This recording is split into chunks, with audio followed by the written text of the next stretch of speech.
Shalom jemaat yang terkasih dalam Kristus Tuhan. Bagaimana kabar kita sekalian di tengah minggu hari ini? Kiranya tetap dalam lindungan Tuhan dan tetap melihat bahwa kasih Tuhan selalu menuntun kita dari hari ke hari. Saat ini saya mengajak kita semua untuk bersama-sama kita merenungkan kasih Tuhan dalam renungan kebaktian rumah tangga di tempat kita masing-masing pada hari ini, dimanapun kita berada. Kita akan bersama merenungkan kasih dan penyertaan Tuhan. Untuk itu, sebelum kita memulai di tempat kita masing-masing, mari kita mengambil saat teduh sejenak.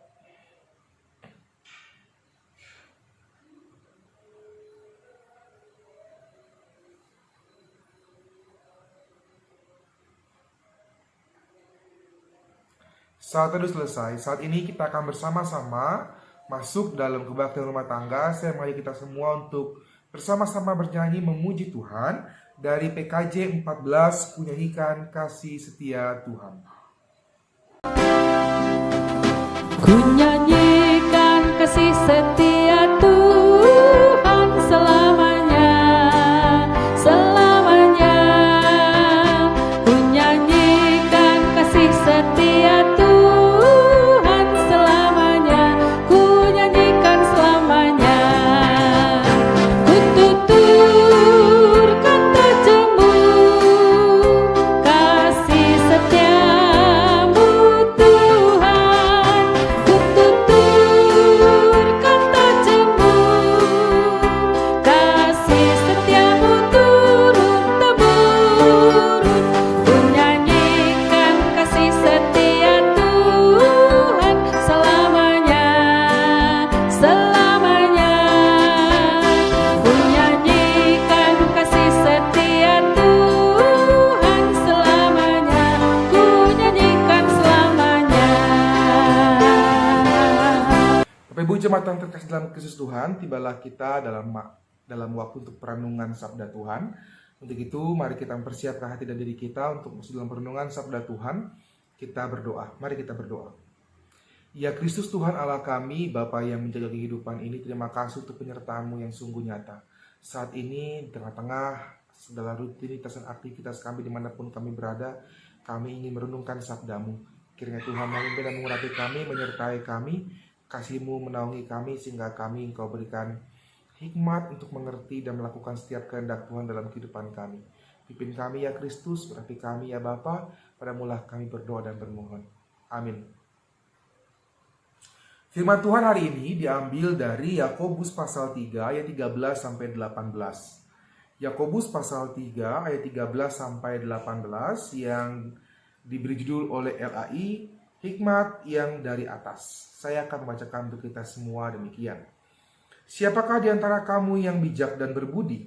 Baiklah ia dengan cara hidup yang baik menyatakan perbuatannya oleh hikmat yang lahir dari kelemah lembutan. Jika kamu menaruh perasaan iri hati dan kamu mementingkan diri sendiri, janganlah kamu memegahkan diri dan janganlah berdusta melawan kebenaran. Itu bukanlah hikmat yang datang dari atas tetapi dari dunia, dari nafsu manusia, dari setan-setan. Sebab di mana ada iri hati dan mementingkan diri sendiri, di situ ada kekacauan dan segala macam perbuatan jahat. Tetapi hikmat yang dari atas adalah pertama-tama murni, selanjutnya pendamai, peramah, penurut, penuh belas kasihan dan buah-buah yang baik, tidak memihak dan tidak munafik, dan buah yang terdiri dari kebenaran ditaburkan dalam damai untuk mereka yang mengadakan damai. Demikianlah pembacaan firman Tuhan.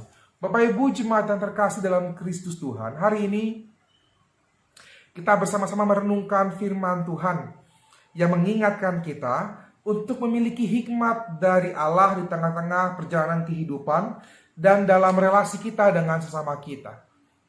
Zaman sekarang orang sering bilang bahwa jempol kita sekarang ini lebih cepat bekerja daripada otak kita. Kalau dulu mulutmu harimaumu, sekarang jempolmu harimaumu. Orang lebih cepat update status, lebih cepat bikin komen-komen yang memunculkan perdebatan-perdebatan antara satu dan lain hal. Kita sering berantem akhirnya gara-gara status. Padahal itu bukan untuk kita. Kayak dibilang kegiatan banget sih gitu ya. Tapi kadang kita merasa bahwa kok kayaknya kita disindir ya sama dia. Apa maksud dia begitu sama kita, begitu ya. Nah, hari ini kita mengingatkan kembali bagaimana apa yang sering kita lihat, apa yang sering kita baca, sering menuntun kita pada hikmat yang tidak baik. Kalau kita tidak berpegang pada hikmat yang benar, gitu ya. Kita mudah menemukan komentar-komentar negatif dari netizen-netizen yang saling menjatuhkan orang lain, termasuk pemerintah, begitu ya. Ada pula yang banding-bandingkan di status dan lain sebagainya. Hal itu dikatakan hingga membuat kita jadi iri hati, membuat kita jadi emosi, sehingga akhirnya ikut berkomentar, dan akhirnya membuat jadi suasana jadi panas. Nah, hari ini kita bersama-sama belajar dari hal ini. Surat Yakobus, ya, tulisan yang dibuat oleh Rasul Yakobus, begitu ya, saudara Yesus, begitu. Ini isi tentang rangkuman hikmat Yakobus, gitu ya. Yakobus menulis surat ini tuh untuk seluruh umat Tuhan yang percaya bagi Kristus Tuhan, khususnya yang tersebar dari daerah Israel, gitu ya. Banyak bagian dari surat ini tuh yang isinya pengembangan-pengembangan dari kitab-kitab Amsal. Jadi kita bisa baca bahwa sangat menuntun kehidupan umat untuk masuk dalam kehidupan yang berhikmat, kehidupan sebagai anak-anak Allah yang sejati. Karena Yakobus sendiri dalam pembacaan Alkitab kita menyatakan bahwa setiap orang bijak dan berakal budi adalah orang yang menunjukkan hikmat dalam setiap perbuatannya. Sehingga hikmat itu lahir dari kelemah lembutan orang tersebut. Orang yang lemah lembut tidaklah menjadi sebuah kemunafikan, tapi menjadi sebuah bentuk yang lahir dari hikmat Allah dalam kehidupannya. Orang bijak dan berakal budi tentu bukan menjadi orang-orang yang gampang egois. Terlebih ketika dia melihat orang lain yang lebih daripada dirinya. Karena perasaan iri hati itu adalah sebuah perasaan yang mementingkan diri kita sendiri, yang menunjukkan bahwa kita adalah orang yang tidak peduli dengan sesama kita. Kita adalah orang yang tidak peduli dengan lingkungan kita. Kita orang yang tidak peduli dengan apa yang terjadi sekeliling kita, sehingga kita hanya berfokus pada diri kita sendiri, apa yang terjadi dengan diri kita. Dan hal ini akan melahirkan kekacauan. Yakobus bilang, hal-hal yang egois, hal-hal iri hati, hal-hal benci, emosi, dan lain sebagainya akan menunjukkan hal-hal yang kurang baik dan membuat kehidupan kita masuk dalam kekacauan. Sehingga nantinya akan menuntut kita juga pada hal-hal yang jahat, hal-hal yang buruk. Dan itu yang Rasul Yakobus tidak inginkan dalam kehidupan kita. Seorang yang iri hati pada keberhasilan orang lain, Bapak Ibu jemaat sekalian, akan menuntun kita dan memberikan reaksi-reaksi yang buruk pada orang-orang tersebut. Karena entah upaya orang akhirnya itu jatuh pada upaya-upaya menjatuhkan, upaya-upaya membunuh, upaya-upaya menghancurkan usaha orang lain dan sebagainya. Itu membuat kita menjatuhkan orang lain dengan berbagai cara, supaya kita bisa lebih dari mereka, supaya kita bisa jauh daripada mereka dengan berbagai macam cara pula. Akhirnya itu menjadi sebuah hal-hal yang salah dalam kehidupan kita. Akhirnya apa? Akhirnya relasi dalam kehidupan kita akan hancur. Persaudaraan hancur, persahabatan hancur, dan itu adalah hal-hal yang tidak diinginkan sebagai umat yang beriman pada Kristus Tuhan. Hikmat yang ditunjukkan dalam pembacaan kita pada hari ini adalah sikap orang-orang yang tidak memegahkan diri, ayat 14. Sehingga ini menguatkan kita dan kita bisa mengingat kembali Amsal 27 ayat 1, bahwa manusia tidak boleh memegahkan dirinya sendiri, karena manusia nggak tahu apa yang akan terjadi esok hari. Kita bukanlah orang-orang yang harusnya sombong dengan apa yang kita miliki, karena kita nggak tahu bahkan selangkah ke depan apa yang akan terjadi kalau bukan karena kebaikan Tuhan dalam kehidupan kita. Bahkan kita sering mendengar perkataan bahwa hidup itu seperti roda yang berputar. Kadang di atas, kadang di bawah. Kita nggak tahu memang apa yang akan terjadi ketika kita menyombongkan diri, ketika kita memuji diri kita. Kita nggak tahu besok seperti apa kehidupan kita. Jadi besok kita akan di bawah dan lain sebagainya. Sehingga Firman Tuhan menyatakan bahwa hikmat itu dari atas. Hikmat itu berasal dari Tuhan, dari atas. Sehingga hikmat daripada Allah akan menuntun kita untuk memiliki relasi yang baik dengan sesama. Hikmat dari Allah menuntun kita, umat manusia, untuk memiliki relasi yang murni dengan sesama. Dan relasi yang murni ini akan membawa kita untuk hidup dalam perdamaian. Akan membawa kita untuk hidup dalam kesatuan dalam tubuh Kristus.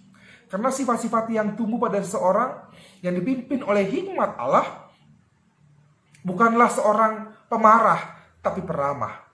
Bukanlah pemberontak, tapi penurut.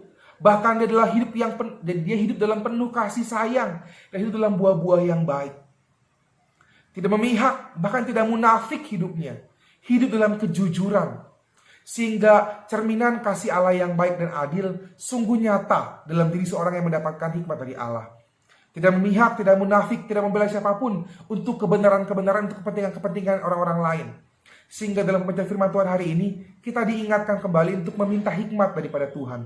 Supaya kita mampu menjadi orang-orang yang bijaksana, orang-orang yang berbudi, orang-orang yang hidup berelasi baik dan berinteraksi baik dengan sesama kita. Di tengah-tengah perkembangan teknologi, di tengah-tengah perkembangan alat transportasi, alat komunikasi yang terjadi, kita mudah berkomunikasi dengan orang lain, kita bisa mengontrol diri kita untuk tidak lemah dan tidak lengah dalam kehidupan kita, untuk menunjukkan karakter umat Tuhan yang memiliki hikmat dalam setiap perbuatan. Karena yang Tuhan kehendaki adalah agar perbuatan kita mencerminkan kasih Tuhan, mencerminkan keadilan Tuhan dalam kehidupan kita. Dengan demikian, kehidupan kita akan menghasilkan buah-buah kebenaran dan menghadirkan damai sejahtera dimanapun kita berada. Demikianlah firman Tuhan, kiranya dapat kita lakukan dalam kehidupan kita hari demi hari.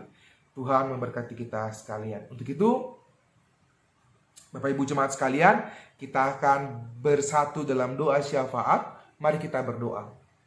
Ya Allah yang menyempurnakan kehidupan kami, pimpin dan sertai kami Tuhan, jikalau kami lengah dalam kehidupan kami. Engkau adalah Allah yang adil, yang memberikan kami hikmat dan penyertaan.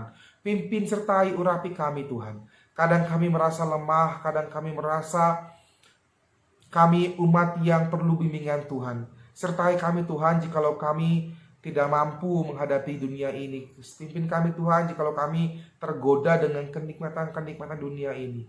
Ajarlah kami untuk terus meminta hikmat daripada Tuhan. Urapi kami. Kami berdoa untuk anak-anak, untuk saudara-saudara kami yang saat ini masih berjuang dalam kehidupannya. Tuhan, pimpin dan urapi kami Tuhan. Kami berdoa untuk saudara kami yang berjuang untuk pekerjaannya, berjuang untuk keluarganya, berjuang dalam kehidupan hari demi hari. Kiranya Tuhan berikanlah mereka kebijaksanaan dalam kehidupan ini Tuhan. Urapi, pimpin, sertai kami Tuhan. Kau yang memegang tangan kami dalam setiap perjuangan kehidupan kami. Urapi kami Tuhan, sertai kami Kristus. Kadang kami merasa lemah, kadang kami merasa tidak mampu. Namun kami yakin dan percaya bahwa tangan Tuhan akan selalu menuntun kami ke dalam sebuah kebenaran Tuhan yang akan Tuhan mampukan kami untuk melakukannya dalam kehidupan kami hari demi hari. Sertai kami Tuhan, berkati keluarga kami, berkati anak-anak kami, cucu menantu kami, berkati pasangan kami, berkati pelayanan kami, gerejamu dalam setiap rencana kami ke depan. Kau yang memegang teguh kehidupan kami Bapa. Urapi kami ya Kristus. Kadang kami merasa lemah, kadang kami adalah umat Tuhan yang tidak juga seperti Tuhan yang mampu mengendalikan semua. Namun kami akan percaya bahwa hikmat Tuhan akan menuntun kami orang-orang yang percaya dalam hikmat-Mu. Pimpin kami Tuhan, sertai kami Kristus, terutama di masa-masa pandemik ini. Ketika kami merasa lemah, merasa lelah, Engkau yang menguatkan kami dan menuntun kami. Pulihkanlah bangsa kami, pulihkanlah lingkungan kami, pulihkanlah bumi kami dari segenap masalah-masalah pandemik ini. Karena kami yang percaya Tuhan yang akan menuntun dan menguatkan kami. Tuhan yang akan menyertai kami dan mampukan kami untuk melalui semua dengan baik. Berkati pemimpin-pemimpin bangsa kami, dan berkatilah seluruh pegawai-pegawai. Engkaulah orang-orang yang pegawai-pegawai bangsa kami yang mengabdikan diri untuk negara ini.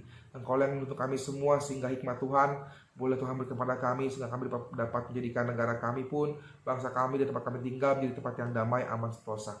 Terima kasih Tuhan untuk kasih penyertaan Tuhan. Saat ini kami pun akan menutup doa kami dengan doa yang telah Engkau ajarkan kepada kami bersama-sama demikian. Bapa kami yang ada di sorga, dikuduskanlah namamu, datanglah kerajaan-Mu, jadilah kehendak-Mu di bumi seperti di sorga. Berikanlah kami pada hari ini makanan kami yang secukupnya, dan ampunilah kami akan kesalahan kami, seperti kami juga mengampuni orang yang bersalah pada kami.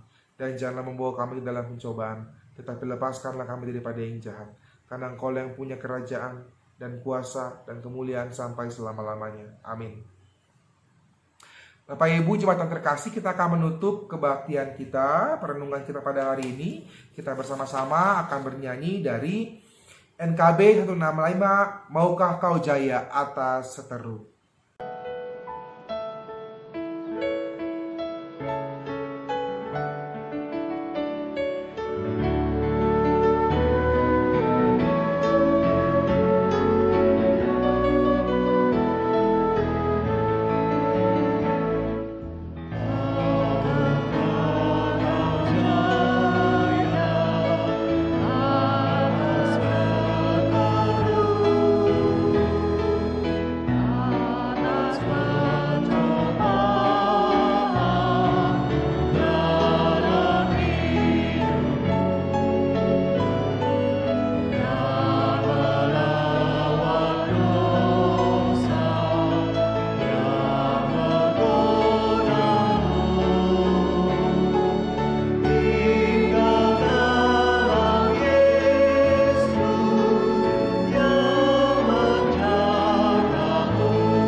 Dan Bapak Ibu yang terkasih dalam Kristus Tuhan, saat ini kepadamu telah diberitahukan apa yang baik dan apa yang telah dituntut oleh Tuhan. Lakukanlah itu. Teruslah meminta hikmat daripada Tuhan, dan jadilah orang-orang yang kemudian berbuah dalam Kristus Tuhan dan menjadi berkat, berrelasi baik dengan sesamamu, dengan lingkunganmu. Kiranya Allah menyertaimu dan terimalah berkat dari Tuhan.